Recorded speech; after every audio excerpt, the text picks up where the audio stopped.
Sure shot formula के YouTube channel में आपका स्वागत है। हमारे चैनल को सब्सक्राइब का बटन दबा के सब्सक्राइब करें और घंटी को दबा के सेव करें रेगुलर अपडेट्स पाने के लिए। सरस्वती नमस्तुभ्यं वरदे काम रूपिणी विद्यारंभम करिष्यामि सिद्धिर्भवतु मे सदा।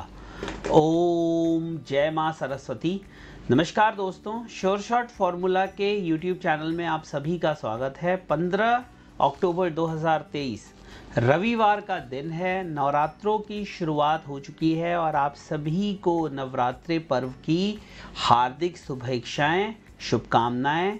माँ आप सभी के घर में खुशियां रखें, लाएं और धन धान्य से आपका भंडार भरती रहें, यही मैं कामना करता हूँ, प्रार्थना करता हूँ। दोस्तों, इस स्पेशल वीडियो में हम करते हैं गए हफ्ते का एनालिसिस और बनाते हैं आने वाले हफ्ते के लिए स्ट्रेटजी। कॉपी पेन रखें तैयार ताकि जो भी लेवल्स में बताऊं उनको आप करते जाएं नोट।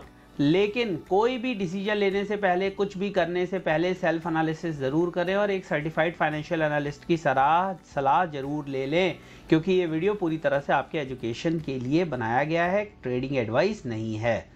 गोल्ड पे डिटेल्ड एनालिसिस पोस्ट कर चुका हूँ, वीडियो डाल चुका हूँ, यहाँ आई बटन पे लिंक दे रहा हूँ, जाके चेक कर लीजिए। चांदी करेगी बुरा हाल। किसका बुरा हाल करेगी, बायर का या सेलर का? पिछले हफ्ते किसका बुरा हाल किया था, सेलर का। उससे पिछले हफ्ते किसका बुरा हाल किया था, बायर का। अब ये हफ्ते किसकी सरकार रहेगी ये देखना पड़ेगा। भाई क्यों हुआ चांदी, क्यों किया था चांदी ने बायर का बुरा हाल? क्योंकि जो न्यूज़ आ रही थी वो पॉजिटिव नहीं थी, जो रिसेशन की खबरें आ रही थी, उसके अलावा फेड जो लॉन्ग टर्म इंटरेस्ट रेट्स को हाई रखने की बात कर रहा था, ये सारी चीज़ें चांदी और सोने के लिए नेगेटिव थी। तो फिर ऐसा क्या हुआ इस हफ्ते कि भाई दोनों में तेजी हुई, चांदी नीचे से और लगभग 4000 पॉइंट रिकवर कर गई। सोना अगर आप देखें तो नीचे से लगभग 3000 पॉइंट रिकवर कर गया। क्यों हुआ ऐसा? और चांदी ने सोने के मुकाबले कंपैरेटिवली कम रिकवरी दी है। तो क्या हमें चांदी बेचना चाहिए और सोना खरीदना चाहिए, या अब चांदी की बारी आएगी? सोने ने अपना काम कर लिया, अब चांदी की बारी आएगी, क्या होना चाहिए? लेकिन आपको पता है ये जो तेजी हुई है इसके पीछे ग्लोबल अनसर्टेनिटी एक रीजन था। सोने चांदी को क्या चीज सबसे पसंद है? सबसे पसंद है अनसर्टेनिटी, सबसे पसंद है लड़ाइयाँ, सबसे पसंद है वॉर्स। और पिछली बार भी जब वॉर हुआ था तो हमें चांदी में एक तेजी देखने के लिए मिली थी, सोने में एक तेजी देखने के लिए मिली थी। वही चीज इस बार भी हो रही। लेकिन वॉर के बाद जब वो वॉर हुई, चीजें सेटल हुई, डस्ट सेटल हुई, तो क्या हुआ? चांदी 52,000 तक चली गई, सोना 49,000 तक चला गया, 49,000, 48,925 का लो बना दिया। अब जब लोग फिर से एब्सर्ड टारगेट्स दे रहे हैं 80,000, 90,000, 1 लाख, क्या आपके पास चांदी पड़ी है? क्या आपने सेल कर रखा है? क्या आप बाइंग करने की सोच रहे हैं? क्या एक केवल ये न्यूज़ बाकी सारी चीज़ों को, मतलब ये वॉर की न्यूज़ क्या बाकी सारी परेशानियों को ख़त्म कर देगी? क्या लॉन्ग टर्म में जो फेड के इंटरेस्ट रेट्स की बात है, या रिसेशन की बात है, या इकोनॉमिक कंडीशन अच्छे नहीं होने की बात है, क्या वो सारी बातें ख़त्म हो गई और अब केवल वॉर के भरोसे हमें चांदी में 80-90 हज़ार के लेवल वापस देखने के लिए मिलेंगे? मैं बात करूंगा और केवल लेवल्स पे स्पेक्युलेट नहीं करूंगा। कोई भी ऐसी बात नहीं बोलूंगा जिसको हम चार्ट पे सिद्ध नहीं कर सकते। हाँ, एक बात जरूर कहूंगा, जो न्यूज़ होती है खास तौर से इस तरह की वॉर की, प्रॉब्लम की, ग्लोबल अनसर्टेनिटी की, वो बहुत तेज इंपैक्ट करती है गोल्ड सिल्वर के प्राइसेस को, और वही होता हुआ हमें चांदी में और सोने में दिखाई भी दिया। तो जल्दी से चल के सबसे पहले तो भाई देख लेते हैं हुआ क्या। देखिए, ये इससे पिछली कैंडल है जिसमें कि लो बना 65,666 का। उसके बाद अगली कैंडल आप देखें जिसमें हाई बना 71,486 का। क्लोजिंग हुई है 71,400 के आसपास। इसका क्या मतलब हुआ कि भाई जो क्लोजिंग है वो डेली और वीकली के हाईएस्ट पॉइंट पे होते हुए दिखाई दी। तो ये क्या साइन है? एडजस्टेड क्लोजिंग 71,287 पर हुई है। ये क्या साइन है? ये सिंपल सी बात है, अगर कोई भी कहेगा ये एक बुलिश साइन है जहां पे आपको रिकवरी होते हुए दिखा। लेकिन ये जो मूवमेंट आई है ये बिकॉज ऑफ न्यूज आई है। फिर से मैं आपको बताता हूं, ये जो मूवमेंट आई है ये बिकॉज ऑफ न्यूज आई है। और जनरली जब न्यूज बेस्ड मूवमेंट होती है और अगर उसमें हमें एक फॉलो अप बाइंग या फॉलो अप सेलिंग, दोनों तरफ की बात कर रहा हूं, अभी तो बाइंग हो रही है लेकिन मैं सेलिंग की भी बात कर लेता हूं। जब कोई चीज न्यूज बेस्ड होती है और उसमें हमें एक फॉलो अप बाइंग या सेलिंग देखने के लिए नहीं मिलती तो उसका असर धीरे धीरे फिजल आउट हो जाता है और उसी तेजी से वो चीज जहां से चली होती है वहां पर घूम के वापस आ जाती है। तो बहुत ही क्रूशियल होगा। मैं तो एक लेवल जो मैं वॉच कर रहा हूं भाई साहब, मुझे ये वीकली का, ये देखो ये वीकली का मुझे एक रेजिस्टेंस दिख रहा है 71, जब आपसे बात कर रहा हूं 71,550 के पास। भाई इसके ऊपर वीकली क्लोजिंग अगर नहीं होती है और ये घूम जाती है तो हो सकता है एक रिवर्सल हमें देखने के लिए मिल जाए। लेकिन अगर मार्केट 71,550 के ऊपर चली जाती है, सस्टेन कर लेती है, तो थोड़ा सा एक चीज पे नजर डाल लेते हैं कि देखिए अगर रेजिस्टेंस ढूंढते हैं और सपोर्ट दोनों ढूंढते हैं, एक तरफा बात नहीं करते। लेकिन उससे पहले जरा एक डेली अंदाजा ले लेते हैं कि क्या हुआ। देखिए ये 5 कैंडल हैं, 1 2 3 4 5। First day first show Monday के दिन का कोई बहुत बढ़िया नहीं रहा। मार्केट खुली 68,525 का लो बनाया और वही अभी कल भी लो है। उसके बाद नेक्स्ट डे 68,601 का लो बना, एक तरह से डबल बॉटम क्रिएट हुआ।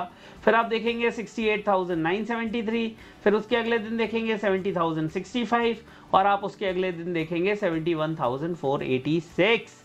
मतलब 2000 पॉइंट की तेजी नीचे के लेवल से हमें देखने के लिए मिली। अगर हम ओवरऑल बात करें भाई तो ये लो से और हाई में लगभग 3000 पॉइंट का हमें मोमेंटम ऊपर की तरफ देखने के लिए मिला। वहीं पे अगर हम इस लो से देखें तो भाई इस लो से लगभग 6000 पॉइंट का मूवमेंट हुआ। 6000 पॉइंट की रिकवरी हमें चांदी के प्राइसेस में होते हुए दिखी, जो मंडे को लो बना था। कौन से मंडे को? इस मंडे को नहीं, पिछले मंडे को। इस मंडे को तो ये वाला लो था, पिछले मंडे को ये वाला लो था। तो आप देख सकते हैं, मंडे को नहीं, मंडे को मार्केट बंद थी, सॉरी ट्यूसडे को। ट्यूसडे से अगर आप देखें लास्ट फ्राइडे का जो हाई बना है उसमें लगभग 6000 पॉइंट की रिकवरी हमें होते हुए प्राइसेस के अंदर दिखाई दी। ये तो कहानी वो है जो आप सबको दिख रही है। अब कहानी क्या है कि भाई कहां पे रेजिस्टेंस और सपोर्ट है ये आप बताओ। पुरानी बातें तो बहुत हो गई। तो चलिए सबसे पहले काम करते हैं भाई, चार्ट के बेसिस पे एनालिसिस करते हैं। तो एनालिसिस ये कहती है कि 71,400 71,600 एक रेजिस्टेंस हो सकता है। क्या 71,400, थोड़ा सा और बड़ा कर लेते हैं 800, ये एक रेजिस्टेंस जोन हो सकता है। अगर ये निकल जाता है फिर 72,400 लिखते जाओ, और ये भी अगर निकल जाता है फिर 73,100, जो पिछला याद है आपको जहां से ये वाली कैंडल बनी थी। और ये देखो ये बस ये पूरा 2 ही कैंडल में काम हो गया था डेली के। तो ये देखना बहुत जरूरी होगा कि क्या मार्केट इन रेजिस्टेंस को क्रॉस कर पाती है, सस्टेन कर पाती है। ये जो न्यूज बेस्ड मूवमेंट है, देखिए वीकेंड में कोई बहुत ही ऐसी न्यूज आई हो जो एक्सपेक्टेड नहीं है, नहीं ऐसा कुछ नहीं हुआ। क्या फ्राइडे को जो मूवमेंट हुई वो उसने वॉर को फैक्टर इन किया? कुछ हद तक तो किया। फ्राइडे को लोग ऐसा समझ रहे थे कि भाई मार्केट में कुछ गिरावट आई, नहीं आई, बल्कि लास्ट में जो शॉर्ट कवरिंग हुई, जो 58,400 के ऊपर जो प्राइसेस शूट किए हैं। आप एक चीज़ गौर करिए, मैं आपको दिखाता हूँ, थोड़ा सा छोटे टाइम फ्रेम पे लेके चलते हैं आपको। ये देखिए ये जो शूट आउट हुआ ना, इसने, सॉरी गोल्ड में देखते हैं और इसमें गोल्ड में, लेकिन देखिए ये गोल्ड में जो शूट आउट हुआ है ये वाला जो 58,400 के ऊपर प्राइसेस निकले हैं वो बहुत तेज था, उसमें बहुत शॉर्ट कवरिंग हुई है। सेम चीज़ आप यहाँ पर भी देखेंगे, यहाँ से जो एक शॉर्ट कवरिंग हुई है that was a very fast short covering, बहुत फास्ट शॉर्ट कवरिंग हुई और इसी ने हेल्प करी है। मेजर ये जो मूवमेंट आई है, फ्रेश बाइंग मोमेंटम भी थोड़ा जल्दी है लेकिन फिर भी जो मुझे लगता है मैं आपको बताता हूँ, ये फ्रेश बाइंग की जगह जो शॉर्ट्स कटे हैं ना फ्राइडे को, उनकी वजह से हुई है। मार्जिन कॉल आया, शॉर्ट्स कटे, वीकेंड में लोग पोजीशन लेकर जाना नहीं चाहते थे और उसी वजह से हमें ये फास्ट मूवमेंट देखने के लिए मिली है। अब मंडे को देखना पड़ेगा कि क्या इसमें कुछ फ्रेश एडिशंस होते हैं, मतलब इनके बाद जो क्योंकि सप्लाई जोन के उधर जा रही है, क्या वहां पर सप्लाई जोन को निकालने के लिए चाहिए फ्रेश बाइंग। तो अगर फ्रेश बाइंग होती है तो आप ये कह सकते हैं कि ये मूवमेंट सस्टेन करेगी। लेकिन अगर फ्रेश बाइंग नहीं होती, अगर और हमें जो फ्रेश खरीदारी है वो होते हुए नहीं दिखती है, तो फिर ये मूवमेंट फिजल आउट भी हो सकती है। तो फ्रेश बाइंग जब भी आप करें तो प्लीज नए क्लूज को ढूंढिए और देखिए कि मार्केट में जो मोमेंटम बिल्डअप हुआ है वो कहीं शॉर्ट कवरिंग तो नहीं है, जो मैंने अभी आपको बताने की कोशिश करी है। और उसके लिए जो मैं आपको रेजिस्टेंस बता रहा हूं उनका आप विशेष ध्यान रखें। उन रेजिस्टेंस को देखिए कि क्या मार्केट उसके ऊपर ट्रेड कर रही है, क्लोज कर रही है या नहीं कर रही है। रेजिस्टेंस नोट कर लिया आपने, 72,100 इंपॉर्टेंट रेजिस्टेंस है, 72,900 इंपॉर्टेंट रेजिस्टेंस है, 73,200 73,300 इंपॉर्टेंट रेजिस्टेंस है। चलिए थोड़े से सपोर्ट्स की बात कर लेते हैं। तो एक बहुत इंपॉर्टेंट सपोर्ट है 70,400 के आसपास। कहां पे? 70,400 70,400 के नीचे 69,800 69,800 के नीचे 69,800 के नीचे 69,200 और 68,900। ये कुछ इंपॉर्टेंट सपोर्ट्स हैं और रेजिस्टेंस है। आप मुझसे पूछें कि भाई ओवरऑल बायसनेस क्या है, अभी कोई बायसनेस नहीं है। न्यूज बेस्ड मार्केट मूव कर रही है। अगर आपके पास कोई भी पोजीशन नहीं है, आपने कोई भी पोजीशन नहीं ले रखी है, तो मार्केट को सेटल होने दीजिए। पैसे कमाने के बहुत मौके आएंगे। इस समय कुछ नहीं पता कि एक कैंडल में हो सकता है सोना 1000 पॉइंट गिर जाए, एक कैंडल में हो सकता है सोना 1000 पॉइंट 800 पॉइंट 700 पॉइंट चढ़ जाए। हो सकता है कोई दिन चांदी के लिए 5000 पॉइंट नीचे का हो सकता है कोई दिन 3000 पॉइंट ऊपर का हो। जब इस तरह की न्यूज बेस्ड चीजें हो रही होती हैं तो कुछ भी कॉन्क्रीट, अभी अगर जो ये है अमेरिका है या और भी जो कंट्रीज हैं, अगर वो इजराइल को बोलती हैं कि नहीं भाई अब हो गया, बहुत युद्ध हो गया, अब आप इस पे विराम लगाइए, इसको डीएस्केलेट करिए, तो जैसे ही ये न्यूज आएगी आपको एक तेज गिरावट प्राइसेस में होते हुए दिखाई दे सकती है। वहीं पर अगर कोई और कंट्री इसमें इन्वॉल्व होती है, अगर कोई जैसे अभी हिजबुल्ला की बात की जा रही है लेबनान के, या ईरान की बात की जा रही है फिलिस्तीन के सपोर्ट करने के लिए, या और अगर इस तरह के प्रोवोकेटिव बयान आते हैं तो वो फिर आग में घी का भी काम कर सकते हैं। और इसीलिए मैं कोई भी प्री कंसीव्ड नोशन, पूर्वाग्रह आपको नहीं देना चाहता, नहीं कहना चाहता हूं ये बात कि भाई मार्केट में मुझे तेजी ही लग रही है या कमजोरी ही लग रही है। ये कहना बहुत आसान है और एक बहुत ही वेग शब्द होगा कि भाई वॉर है तो हर रोज बाई करो। जिस दिन ये फंसाएगी तो 3-4 हजार पॉइंट गिराएगी भी, वो कोई बड़ी बात नहीं होगी। और आपको अगर देखना है कि चांदी क्या कर सकती है तो आप थोड़ा सा मेरे साथ चलिए, इतिहास के झरोखे में आपको घुमा के लाता हूं। देखिए ये जो मूवमेंट है ये आपकी 2021 की है, ये आपकी 2022 की है। देखिए ये एक मूवमेंट हुई थी, इसमें आप देख रहे हैं हाई बना 73,000 कुछ का, फिर आपका हाई बना 73,040 का। ये मूवमेंट पूरी स्टार्ट हुई थी 59,000 कुछ से, सॉरी ये यहाँ से 60,000 से स्टार्ट हुई थी, ये चली। और उसके बाद आप देखें क्या हुआ, उसके बाद यहाँ से तो भैया सबसे पहले स्ट्रेट अवे फॉल आया 65,000 का।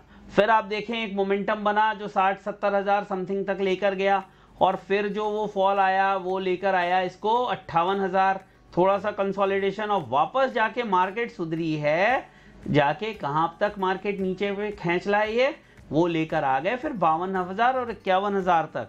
तो इसलिए बहुत ही अग्रेसिव होकर बाइंग मत करिए, टॉप पर बाइंग मत करिए। ये लेवल देखिए जो मैंने आपको बताए हैं, इन लेवल्स को आप नोट कर लीजिए, उनको ऑब्जर्व करिए, या तो छोटी क्वांटिटी रखिए, बड़ी क्वांटिटी, क्योंकि छोटे स्टॉप लॉसेस भी आपके काम नहीं करेंगे। मान लो आपने 400 पॉइंट का स्टॉप लॉस लगाया, एकदम से हाइक आया, फिर मार्केट वहीं आके, या आपने बाइंग करी 500 पॉइंट का नीचे का लगाया, एकदम से मार्केट नीचे गई और फिर आके वहीं पे खड़ी हो गई, तो या तो दूर रहें, या अगर काम कर रहे हैं तो छोटी क्वांटिटीज में करें। स्टॉप लॉसेस थोड़े से बड़े रखें, मैं जनरली बोलता नहीं हूं लेकिन अभी बोल रहा हूं भाई, स्टॉप लॉसेस थोड़े से बड़े रखें, क्योंकि जो वोलेटिलिटी है वो बहुत हाई रहने की उम्मीद है। लेवल्स मैं आपको दे चुका हूं, 73,200 73,300 एक फाइनल लेवल अपने दिमाग में रख लीजिए, थोड़ा और एक्सटेंड करना चाहते हैं तो प्रीवियस जो हाई है इसके यहाँ पर टॉप पे देख लीजिएगा 73,700-800 का लेवल ये बनता है। और कोई अपडेट होगा तो जो टेलीग्राम चैनल है श्योर शॉट फॉर्मूला फैमिली, वहां पर मैं अपडेट कर दूंगा, तो उसको जाके ज्वाइन कर दीजिए। Telegram channel sure shot formula family. War जारी है, सेलर पे अभी भारी है, लेकिन कब बदल जाएगी और बायर की हवा निकल जाएगी पता कुछ नहीं है। जो करें सोच समझ कर करें, अपना अच्छा बुरा खोटा खरा सोच कर करें, यही मेरी आप सभी के लिए राय है और मेरी आपके साथ दुआएं हैं। मैं फिर कहूँगा, डर के पैनिक में कोई काम ना करें। अगर आप श्योर नहीं हो और तो लॉस हो भी रहा है थोड़ा बहुत, तो एक बार वो लॉस लेकर किनारे हट जाइए, बैठिए, सोचिए, वापस मौके मिलेंगे, इससे अच्छे मिलेंगे। लेकिन अभी वोलेटिलिटी रहेगी और भारी वोलेटिलिटी होने की संभावनाएं मार्केट के अंदर मुझे दिखाई दे रही हैं। तो ये है दोस्तों वीडियो।